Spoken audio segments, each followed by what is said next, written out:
I'm Barclay Bram. I am a fellow in Chinese Society at the Asian Society Policy Institute Center for China Analysis.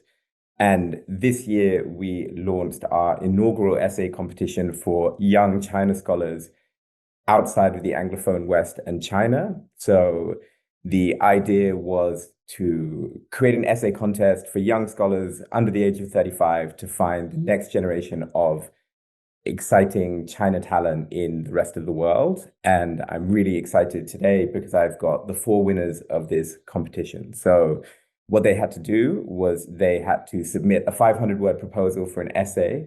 And the rubric of the essay was the view from X where China is Y. So the idea was for them to write from their perspective, from their country of origin or the country in which they're currently based. And they had to write about the ways in which China is showing up in their world and changing their world, and the ways in which their world is being reshaped by China's emergence on the global stage.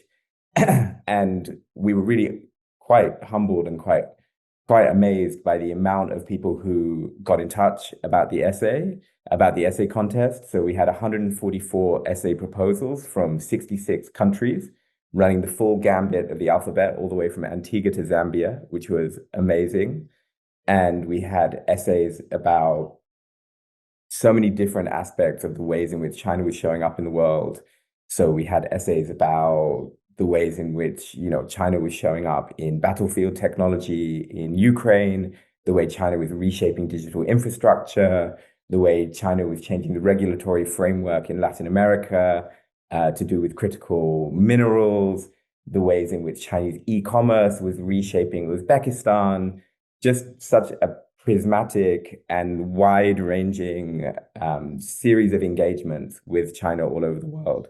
And what the best of these essays did, what the best responses did, was they firstly disaggregated China. So China is not one entity when it shows up in any given context, but there are many different ways in which China is showing up, and there are many different entities within the broader concept of China which are showing up. So the best essays looked at specific ways in which China was showing up and had very grounded and rich source material. For example, which we will come to later, Ayesha's amazing paper, which is so beautifully ethnographically grounded in the experience of women from Pakistan going to pursue PhDs in China. So some of the papers were deeply ethnographically rich, which was amazing, or they drew on very deep secondary source material. So those are sort of some of the better papers in which out of the 144 applications. And what you kind of saw, what I really came away with was, number one, there's such a depth of talent globally thinking about China, writing about China, and crucially experiencing China and the many ways in which China is showing up in their world. And and also there is an incredible diversity of responses. So it is important to remember that, I think when we look at the sort of US-China relationship as the prevailing paradigm through which China is experienced in the world, I think that really misses actually the complexity and the agency of when China is showing up in all of these different corners of the world, in which US frameworks are not necessarily the prevailing frameworks that are governing the response. So this is a really exciting project. I'm very, very happy about it. I'm so proud of the four papers and the four young scholars we have with us today. They've been through a lot because we've gone through one draft with me. They've gone through 2 rounds of peer review. They've gone through copy edits. So they've been incredibly patient, and they have all produced really remarkable pieces. And I think these are definitely 4 of the young scholars that we should be keeping an eye on for the future. I'm very excited to watch how their careers are going to grow. And so, this has been a really beautiful exercise. I'm really happy with everyone's contribution. And so we're now going to go around the screen. I don't know how everyone looks on everyone else's screen, but we're just going to go kind of clockwise as I see people on my screen. They're going to tell us a bit about themselves, and then they're going to tell us about their project. So if we could start with Aleksei Chigadaev, who wrote an amazing paper on what Russia is learning from the Chinese internet. So Aleksei, take it away. Yeah, thank you very much. My name is Aleksei Chigadaev, and I'm from Russia. I'm studying right now here in Berlin in Freie Universität. I am PhD student here. And yeah, the topic of my interest in China and digital infrastructure and how China right now is reshaping the autocracies all on the border of the China. And yeah, it's a pleasure to be here and join the discussion. My paper looks here at Russia's relations with China through a very concrete lens, how China is reshaping Russian e-commerce and digital infrastructure under sanctions. My core argument here is that after 2022, China became important for Russia less as a partner to integrate with and more as a template to learn from. The starting point is the sanctions shock after the full-scale invasion of Ukraine. Sanctions didn't just hit banks and state companies, because at the same time, they also disrupted the familiar rhythms of consumption in Russia. Brands disappeared, logistics routes collapsed, and for a moment, the risk of empty shelves returned. I argue that for the Kremlin, this was not only an economic threat, but a political one, because the system rests on an implicit deal, stable living standards in exchange for political passivity. And visible shortages would look like a breach of the deal. That is why the government rapidly relaxed import rules that time and legalized broad mechanism of parallel imports, because that time the logic was simple. Almost any workaround is acceptable as long as the shelves stay full and everyday life appears normal. In the short term, this improvisation worked better than many expected, but it also forced a longer-term question. What kind of economic and digital model can keep Russia functioning under prolonged isolation? And at this point, China becomes central. For many in Moscow, China has already done that Russia now needs to do. It built its own platforms instead of relying on Western ones, its own payment systems, logistic networks, and data infrastructure under tight political oversight. So China is integrated into global trade, but it's more tools to resist foreign pressure than Russia did in 2022. And however, this is not a simulation turning into dependency, because politically and geostrategically, Beijing is seen as a key partner. Yes, economically and digitally, the Kremlin is cautious because Russia wants Chinese goods and industrial capacity, but it does not want Chinese control over Russian payment rails, data, or core infrastructure.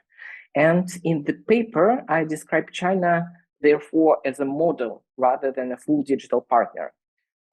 This tension is clearest in e-commerce. Today, we see a kind of division of labor. Chinese companies increasingly dominate the product layer because they manufacture a large share of the goods sold to the Russian consumers. And Russian platforms, above all Whiteberries and Ozone, they try to keep control over the infrastructural layer. They operate the marketplaces, process payments, manage user data, and run logistics inside Russia. By the mid-20s, most cross-border trade on Russian marketplaces is linked to China, and a significant share of sellers on these platforms are Chinese right now. Yet, big Chinese marketplaces have mostly avoided fully entering the Russian market, in part to limit their own sanctions exposure, of course. But so Chinese suppliers are deeply embedded in Russian product flows, while Chinese platforms themselves stay at arm's length. And Russian platforms move toward China, Chinese platforms keep their distance. So for different actors inside Russia, this looks very different. For platforms and the state, it can look like resilience because they secure access to Chinese supply and then keep services attractive while holding onto the infrastructure. And for many small and medium-sized Russian sellers, it feels like a drawn-out crisis because the traditional model, buying cheaply in China and reselling with the markup, becomes fragile once platforms connect directly to Chinese factories and Chinese sellers appear on Russian marketplaces and undercut them.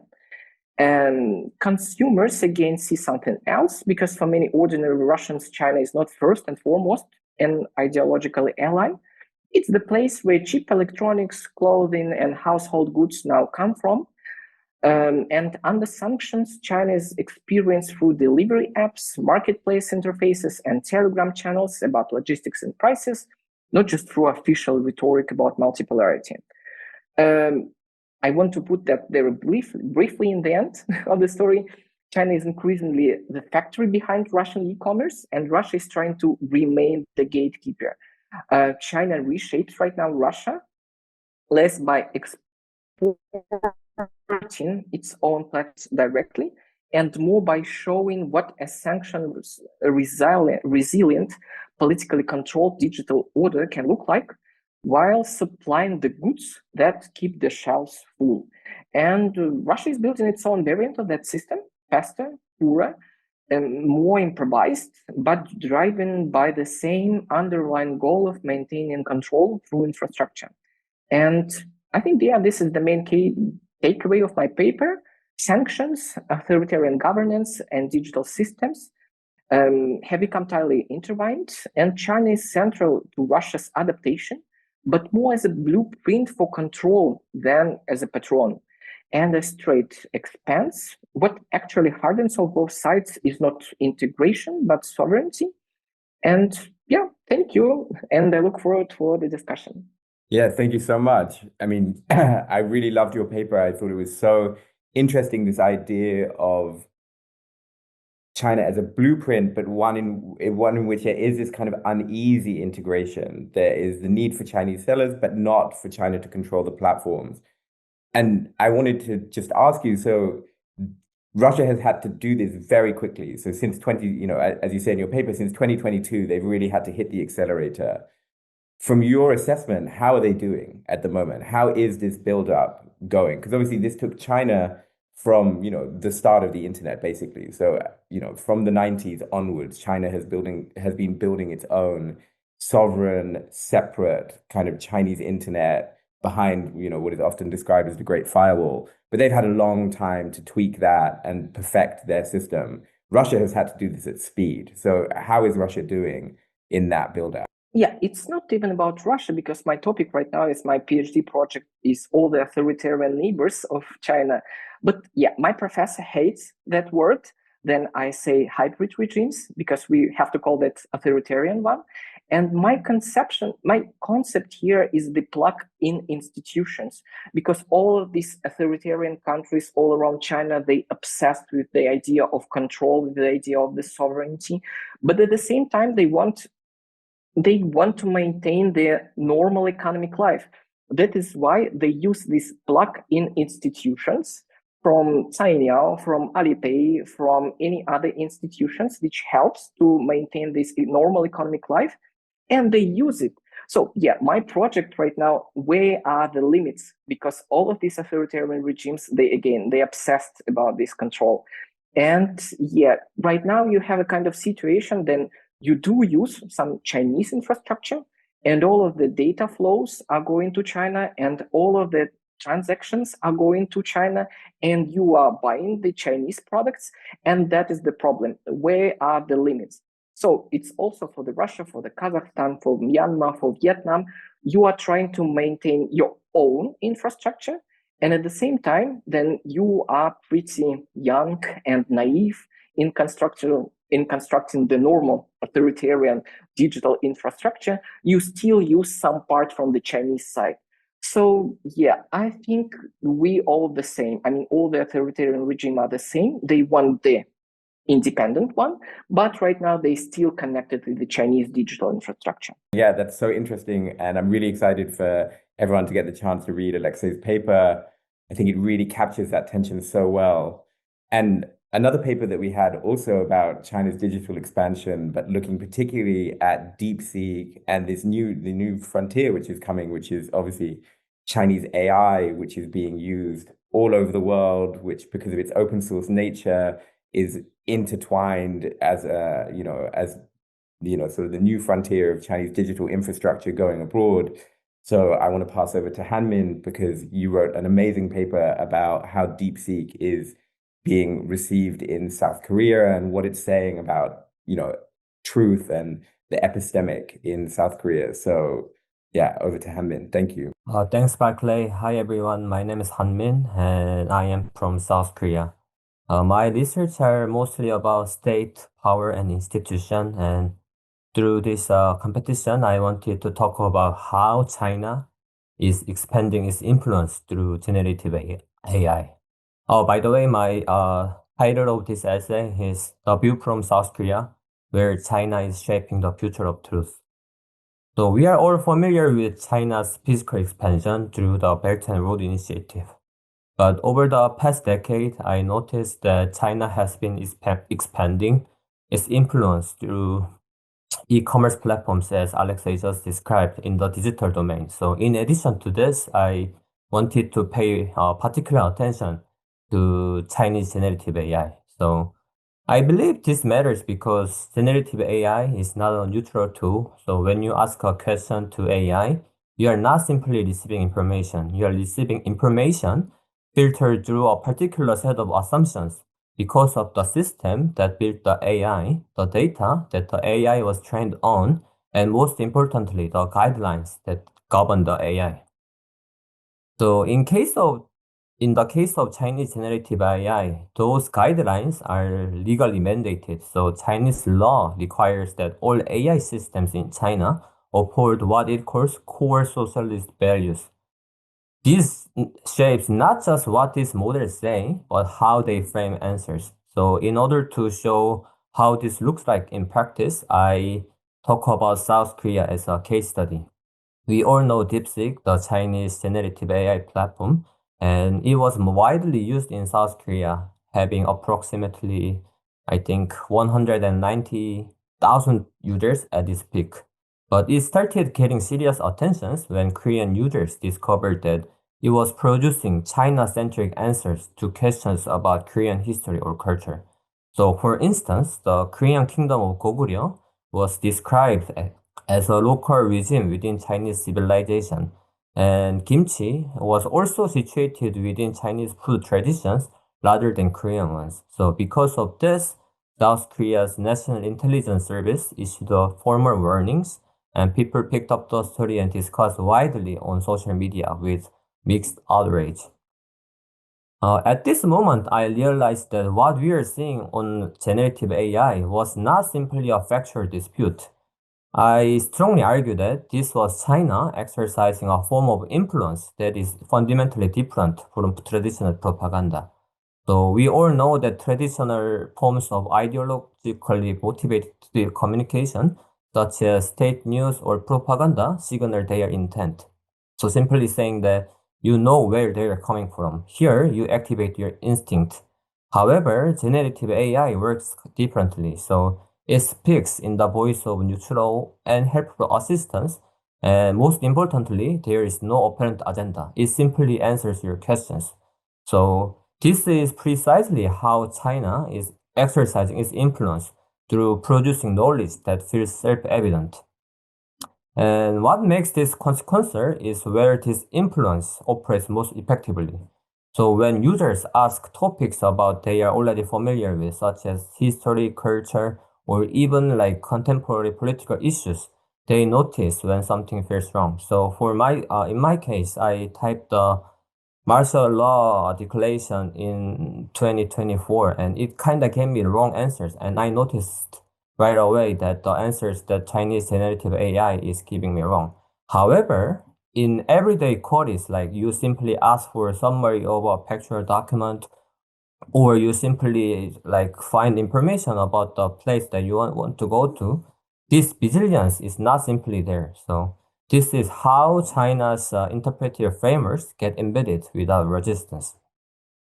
And my further point in this essay is that this is not just limited to South Korea. So in Southeast Asia, for instance, Chinese digital infrastructures already dominate. So through e-commerce platforms, telecommunication networks, and even surveillance systems, those are all like made possible by China. However, when Chinese generative AI is layered on top of this existing infrastructure, it transforms what was already an infrastructure dependency into an epistemic one. So users encounter not just Chinese platforms, but Chinese interpretive frameworks embedded as the default intelligence line without knowing that AI is mediating their understanding of the world. So, Berkeley, you talked about the US-China competition here. So, for those who see the AI development in the context of US-China competition, I want to emphasize that generative AI is not just a technological competition. It is also about the struggle over which version of reality becomes normalized through the platforms we use every day. Lastly, through this project, I wanted to inform policymakers that AI governance needs to extend beyond data privacy or security to address the interpretive frameworks these systems carry. And for all of us as users, I wanted to stress that AI literacy is much more important than we think. So what this means is that we need to understand not just how AI works technically, but recognize whose version of reality or interpretive framework it carries.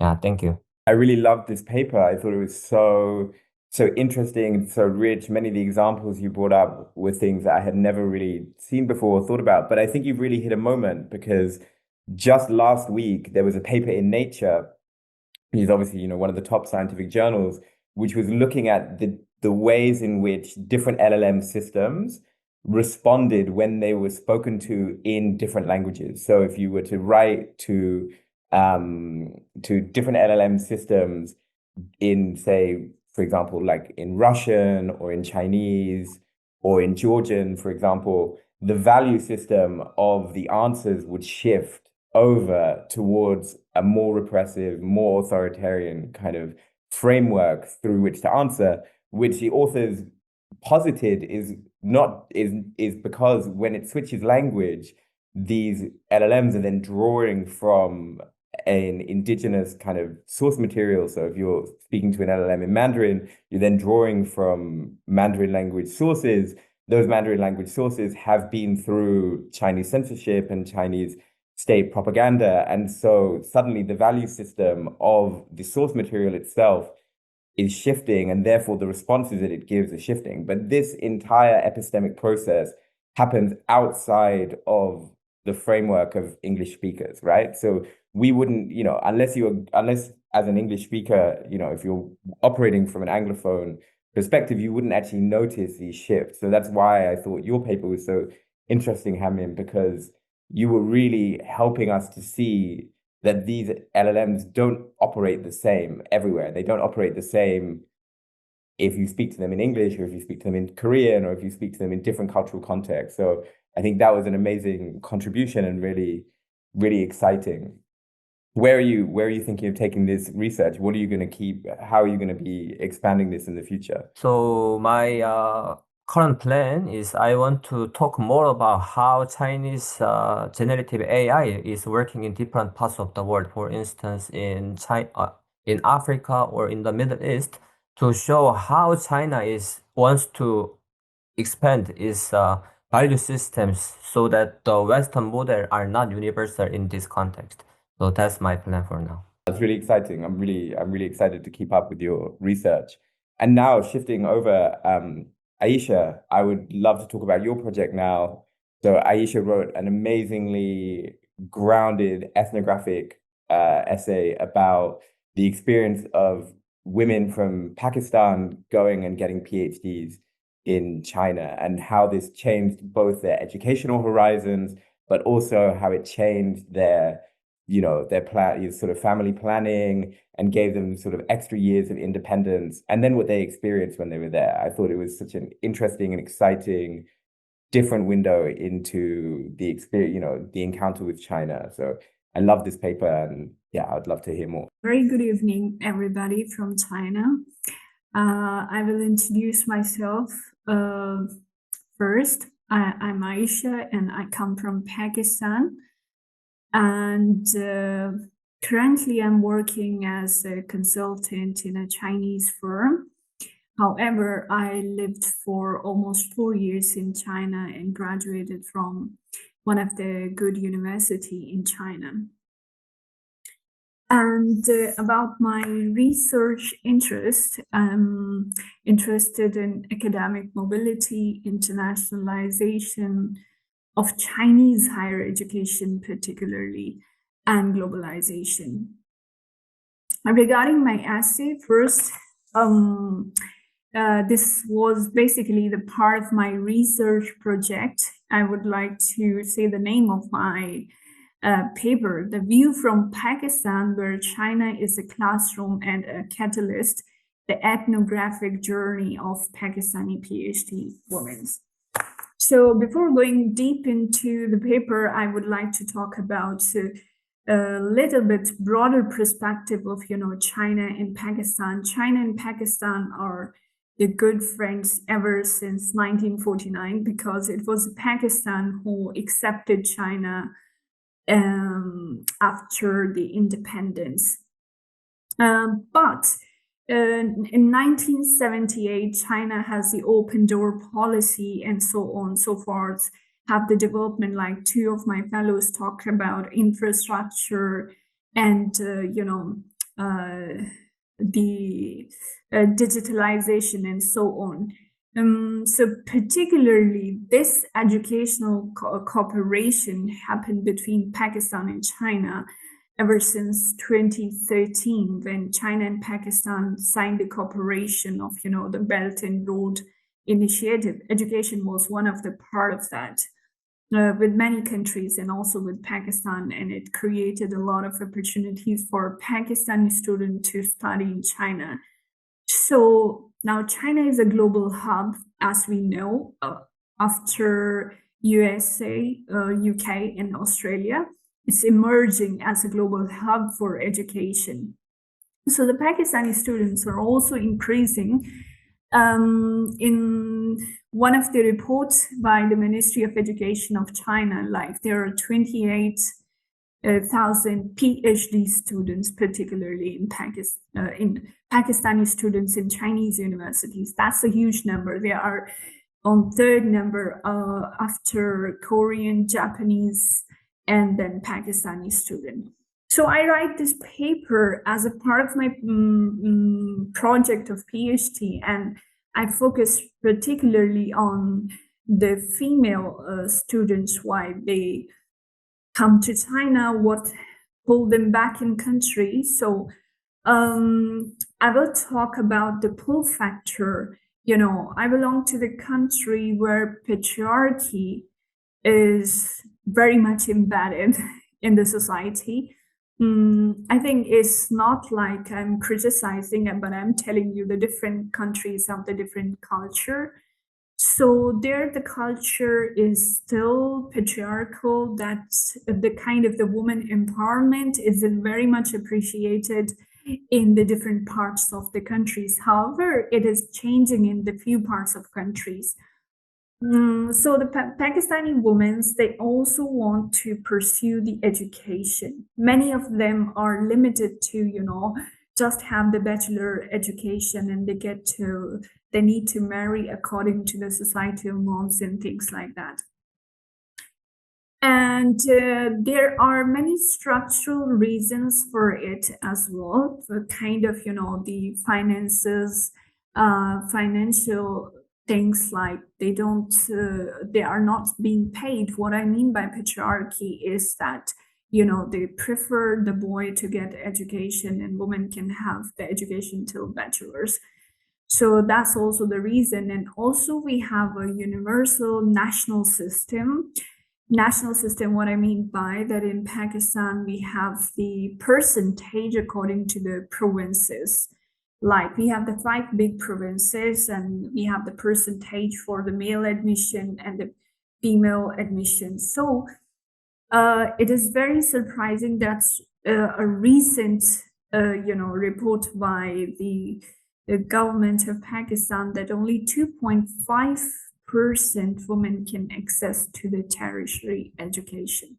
So these were also the kind of many pull factors. No resources, no finances, kind of the the quota system, the percentage of admission to get enrolled in universities. So why they come to China, this is a little bit broader. There are two reasons. One is there are different pull factor. First, I would like to talk about those pull factor. For example, the first one at the top is the scholarships, right? So many of the women cannot finance their studies or cannot do the PhD for so long in Pakistan. For example, the completion year for PhD in Pakistan is five years, as compared to China, which you can do in 3 to 4 years. So to finance 5 to 6 years is really difficult. So China is a kind of a pragmatic platform. When I talk about pragmatic platform, it includes scholarship and the research interest and the different fields. For example, if I talk about my personal experience, when I was in Pakistan, I used to study the social sciences, and still the social sciences are not very much admired or maybe recognized, because they're typical two best professions which are being recognized, like engineering or the doctors. So they have many academic options and things like that. And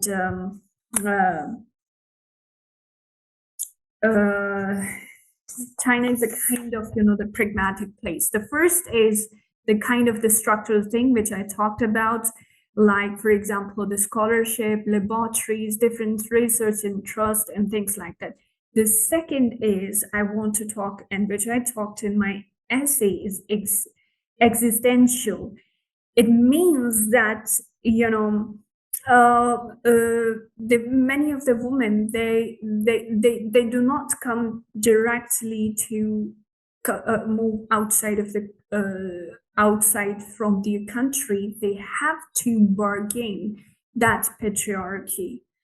For example, during the interviews, many of them said they have to get the permission from their parents. They have to pursue them that they will come back.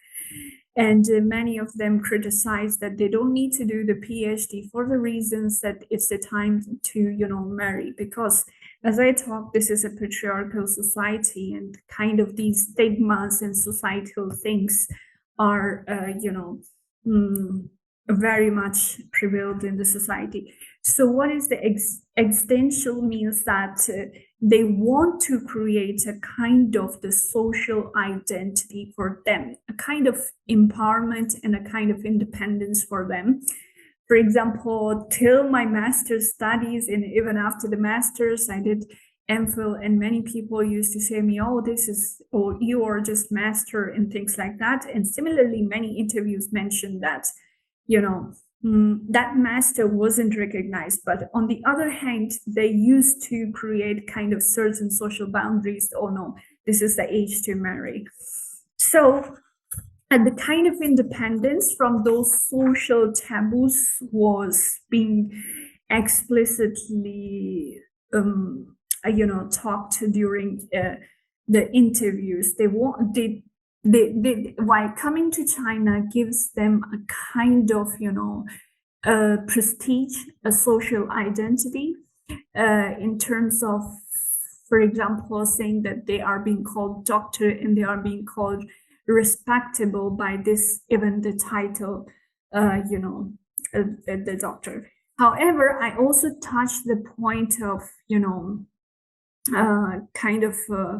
the subject, how is their experience while they are in China. So for many, it's okay, but China is also not, we can say, a fully independent place. We cannot say that China is, so ideal, because few of them mentioned that, for example, they were from sciences, and they used to say that the professors in whole, at the broader level, China doesn't have the gender kind of the things that segregate, like male and female. But at the macro level, they still face kind of these things. For example, one of the female students, she said, like from environmental sciences, she said that my professor said to me that I think a male could do the better testing in these chemicals and stuff like that. So,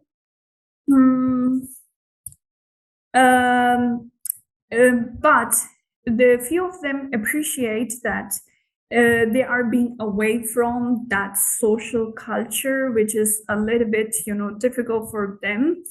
And they cannot, kind of negotiate everything daily. They are being independent here. They are getting education, which is kind of creating a kind of social identity. And many of them said why I asked them during the interviews that why not to choose the Western countries or other Asian countries. So, for example, other Asian Muslim countries, not for the reason that they do not want to have the same culture like they left behind in Pakistan. And for the Western countries, they do not want to go that it's not fully independent, and it's very interesting that what I find out in this essay, that the education they are getting is not their independent decision. They need to involve their, society, family, relatives, immediate relatives to make that decision. So I quickly will conclude my paper that my research have shown the macro policies creating micro liberties at individual level, like scholarship and these soft powers and things like that, external forces, and how, the south to south education mobility different from the north-south flows. So at the broader level, we can say China is a really important educational hub for, many Asian women as well.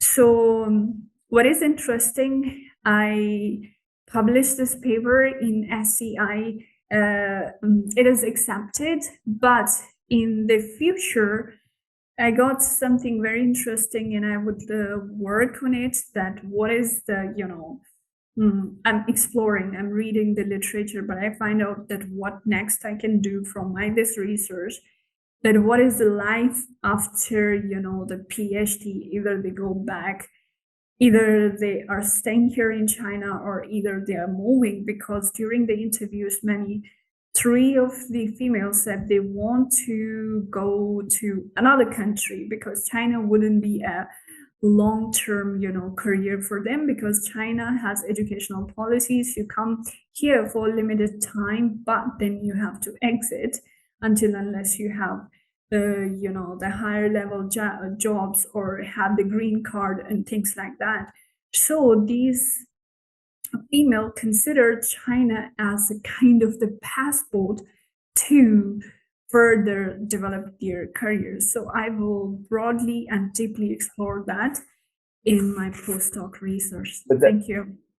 I think that's really interesting, especially because you obviously have chosen to stay in China. So I'm really interested in what was your, just very briefly, because we need to get on, but what was your journey? So, because, you've also done a PhD and you have managed to stay in China. So what was kind of your trajectory, and how did you make that decision, and how did you navigate these pathways and this new opening that you gained through your education? So this is a very interesting question. However, I would like to talk a little bit more about it. So it wasn't an easy journey, but I make it. I'm proud of myself, what I'm here today. So basically, my father was educated, but I was being opposed by my sisters. Can you imagine that? Because they are educated, but still they wanted me to marry after, the master degree and all that, like them. But my father understood me. He played the positive role. And then after my PhD, he was asking me the question, what you're going to do the next and things like that. And I decided, no, that I don't have to go back after the PhD. I wasn't looking my career back. If I have to go back, I have to face the tough competition too, because the people going to ask me if, in Pakistan, I told you the criteria are very, very tough to get, the government jobs and things like that, which I mentioned in my essay. So I decided to stay here to do some kind of job, a respectable job. That's also a question, what kind of job you do after the PhD. If I was going back, I could be teaching in the college, and that was not prestigious. You understand? Because the people socially has constructed, the certain kind of occupation more higher as compared to the others. So I decided to stay here, and luckily I'm staying here. Also, for me, it's not ultimate destination, but it's a kind of, how to say, survival strategy and a kind of independence I'm living and availing. Yeah, I think your story is amazing and your essay is really beautiful. So I'm very excited to see where you end up and where you land. And one thing to reflect on, which I think you just came up as you were speaking, it's worth reflecting. So currently in China, there are less than 1,000. I think at the moment it's about 750 American students. That is across undergrad, master's, postdoc, PhD. That is 750 Americans. There are 28,000 students from Pakistan just doing PhDs, if I've got that statistic correct. Yeah. So that gives you a sense of, the ties that are being created south to south between China and Belt and Road Initiative countries. These flows of people and the knowledge that is being transferred is very important for the future. And this is exactly why I think projects like yours are so valuable. So, it really helps to surface and to help us reorient and look at the world a bit more, in a bit more of its fullness. And now I want to go to our final paper, which is Amadej's paper from Slovenia, which is beautifully written. It's such a gorgeous essay. I really love this paper. And you wrote about a Slovenian business delegation in Shanghai. And I'll let you say more about it, but I think it's a really special essay. It's very beautifully written. So I'm really excited to hear more. Thank you, Barclay. Yeah, so my name is Amadej. I'm from Slovenia. I work right now in multilateral diplomacy as an advisor. And I wrote this paper called The View from Slovenia, where China is unsettling small state certainties through trade. Kind of following my internship at our embassy in Beijing, where I was accompanying this, among other things, also this business delegation, as Barclay mentioned. And what really prompted me to write and choose this as a topic is that I saw how these personal encounters with China as a business partner, with China as a technological leader, and with China as a political system shift perceptions, not just about China or the world, but also about Slovenia, about Europe and the West. So I opened my essay with a breakfast conversation in Jinmao Tower in Shanghai. This is one of the tallest skyscrapers in China, where I was sitting with Slovenian business owners during a government business delegation to China. And one businessman from a small Slovenian town looked at how payments, navigation, bookings, meeting organization, contacts seemed to all work through one app, and just said quietly to us, "Oh, this is another world." And I used that moment as a way into the broader argument, as I came to realize that China is not just an economic force, distant abstract, or a distant supplier for the Slovenian, but it's also something more directly encountered by them through infrastructural digital platforms, electric vehicles, trade fairs, consumer markets, and also the sheer scale and tempo of everyday urban life. So my core argument is that China's growing presence is unsettling several Slovenian certainties about Europe, about competitiveness, and also about small state economic strategy in this, let's say, emerging multipolar world. And I believe that China does not replace Europe as Slovenia's main reference point, but it makes differences in scale, speed, and institutional capacity much harder to ignore. And the shift that I describe is not a change of allegiance, like Slovenians don't want to adopt a China model. It is more a change of what feels plausible. So I don't think that people, as I said, necessarily want to become China or model, but China and encounters with China change their sense of what is possible and what both Europe, but also Slovenia or the West more in general, are failing to deliver. So across, competitiveness, industrial capacity, and small state political power in international relations. Just briefly about Slovenia's position.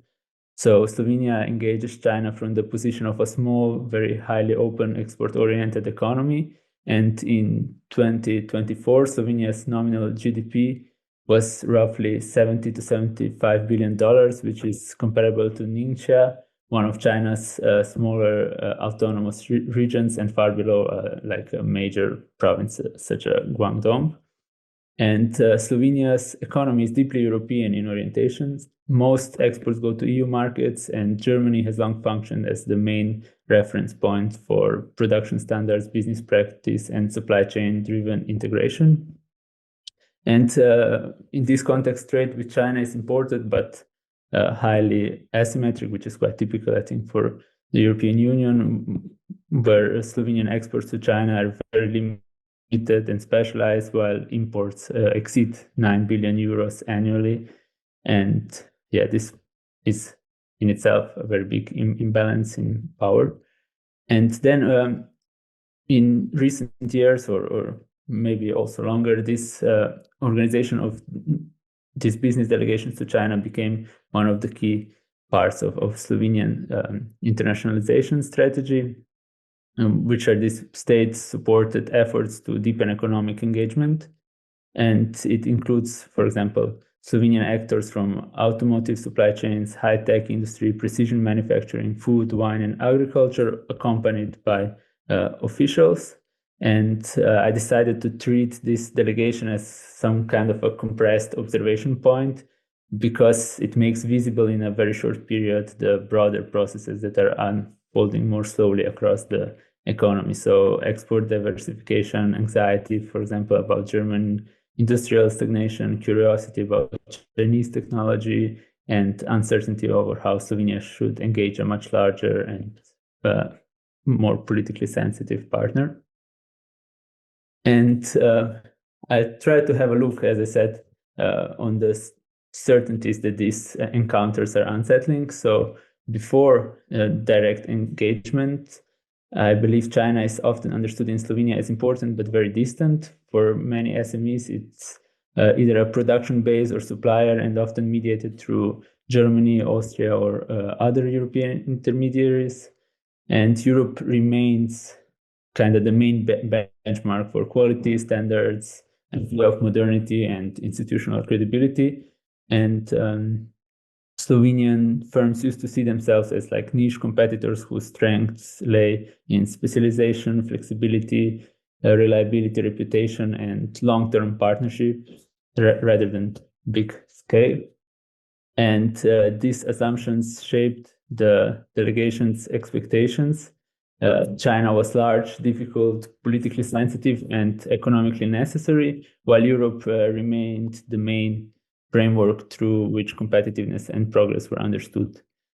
But then during the encounter itself in China, I think the first rupture came through scale, both at trade fairs as well as in company visits, electric vehicle showrooms, in meetings with officials, and simply through movement in Shanghai and Beijing. Participants encountered systems which are operating at the volumes and speed far beyond Slovenian experience. And one important example was the encounter with Chinese electric vehicles, with really this high end of their production. And a delegation member took a short test drive and was really visibly impressed or even shocked by the car's responsiveness and technological sophistication. So you can imagine that for people coming from a country tied to European automotive supply chains, German automotive supply chains, this really challenged the old hierarchy. And I will use here an anecdote that I heard of European leader and Chinese follower.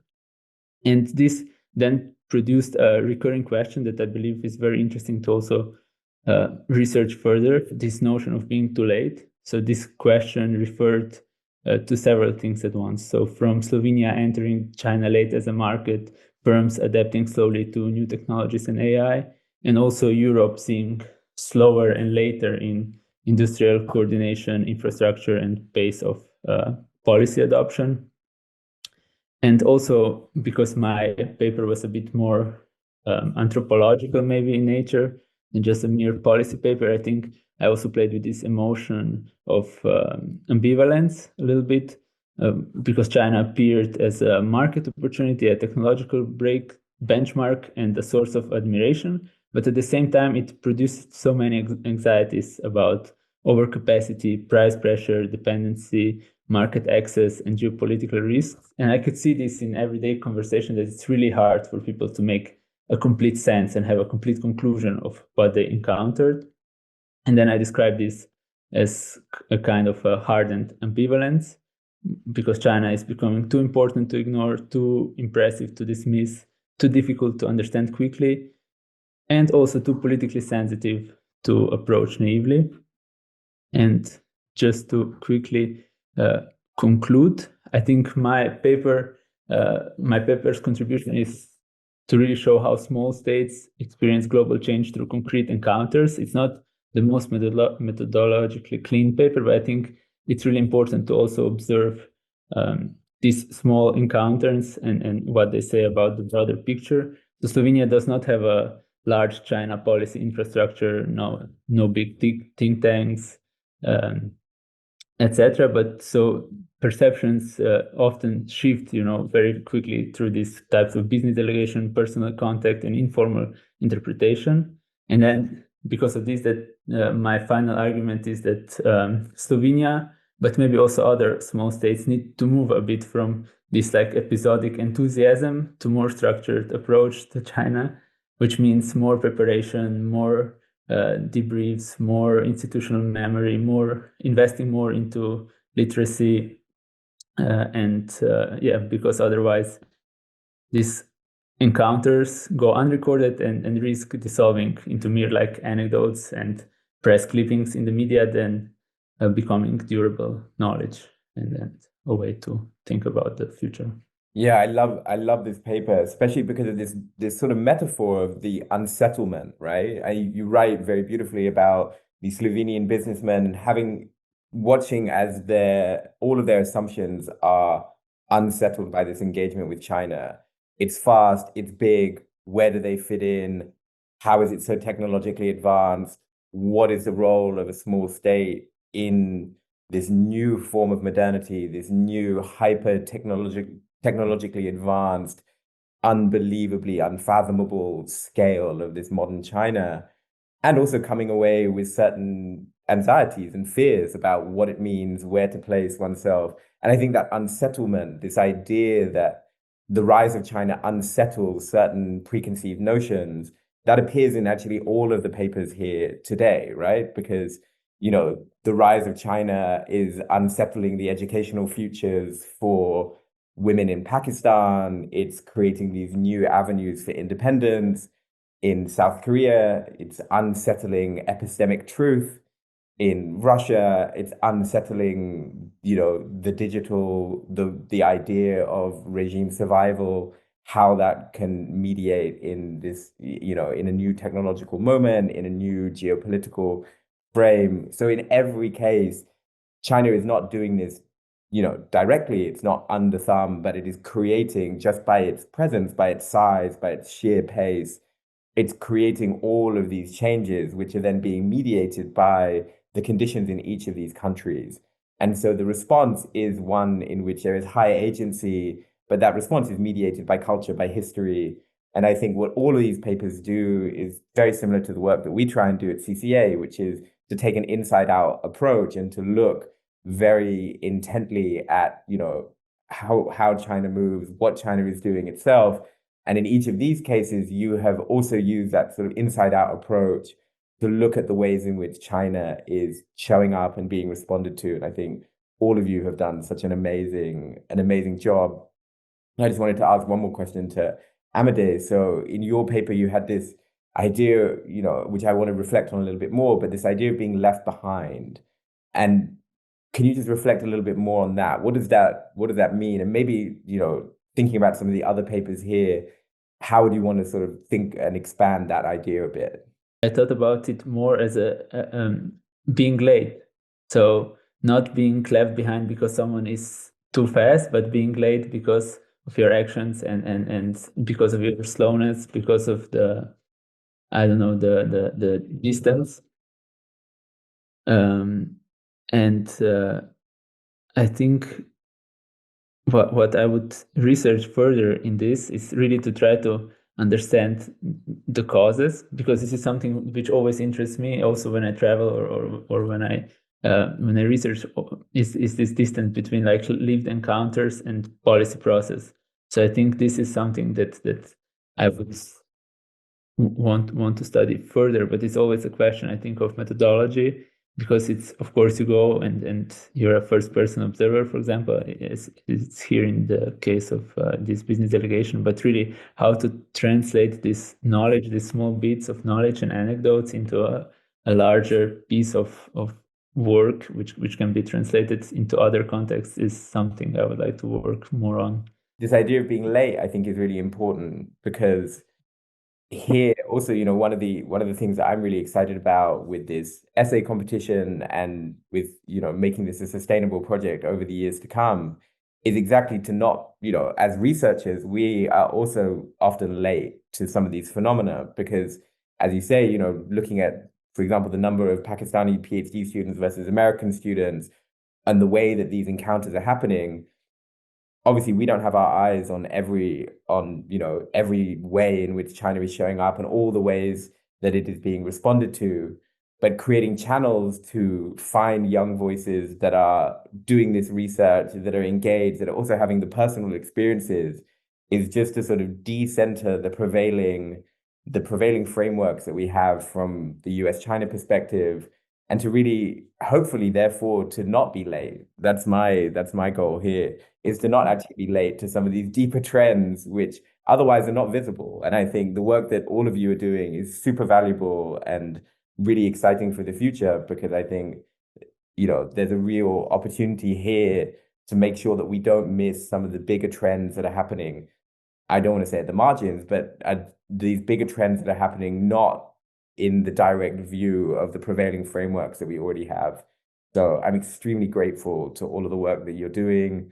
I'm very impressed by the quality of the work, and it was a pleasure to work with all of you on these papers. And I'm really proud. I'm really excited that these papers are going to be out in the world very soon. Obviously, we're taping this slightly before the papers are out, but I'm really, really grateful. So thank you all very much. It's been a pleasure to work with you on all of this, and I'm really excited to see where you go. And CCA has been very happy to work with all of you. So thank you so much. This is really amazing. Thank you.